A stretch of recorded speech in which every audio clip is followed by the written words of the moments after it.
What do you remember about the Institute? It's all pretty hazy from back then, but now and then I get glimpses. Life inside the Institute, they keep you isolated.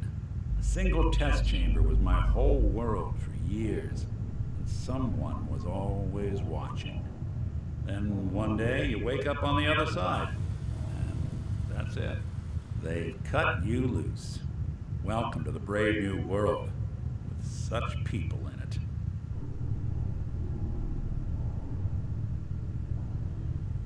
What's with the outfit? After I started the agency, it just seemed like the sort of thing a detective ought to wear. I got some old memories, pre-war. Faded to all heck of guys dressed like this, doing what I do. Putting on the hat and trench coat, I figured it'd let folks know I was serious about the whole thing. Clothes make the man and all that. Guess I felt they made me the man I wanted to be. So who are you, Nick? That's a question I've been trying to figure out myself for a long damn time. I know I'm a synth, authentic Institute handiwork, but I'm still mechanical, not bioengineered like the fancy synths giving everyone the willies these days. I get tune-ups now instead of checkups. But my memories, my personality, they're all lifted from some cop who volunteered for an experiment back before the war. They scanned his brain and copied it onto the hardware that runs between my ears. Don't know why they chose to make a robot based on some pre-war cop instead of a math genius or a bioengineer. Hey, maybe that's why the Institute tossed me in the garbage instead of turning me into one of their people snatchers. Wait, the original Nick was from my time? Sure was. Which meant when I finally ended up out here, it was quite the rude awakening. I remember waking up one day in a garbage heap, a body in tatters and a head full of memories belonging to a man who'd been dead for 200 years.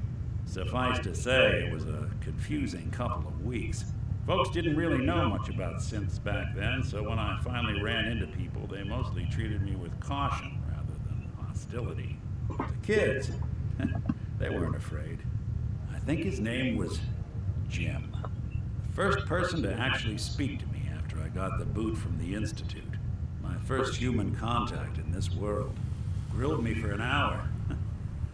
Once they'd seen I wasn't going to hurt anyone, the other folks in the neighborhood came out to ogle the mechanical man. It eventually turned into a pretty swell soiree. The local mechanic even gave me a once-over, free of charge. Those people, they treated me like a human being. I've been trying to return the favor ever since. It's a surprisingly rare trait out here sometimes. And something I've noticed you got a fondness for. Part of the reason I've stuck around this long.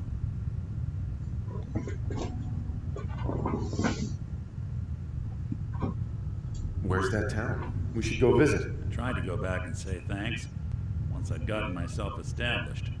But the place was wiped off the map. Raiders. Don't know what happened to the people.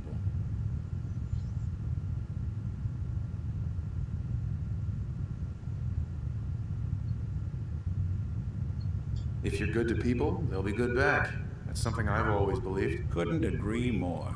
Well, I expect you're about as bored as can be listening to me rattle my skeletons. We should probably head out.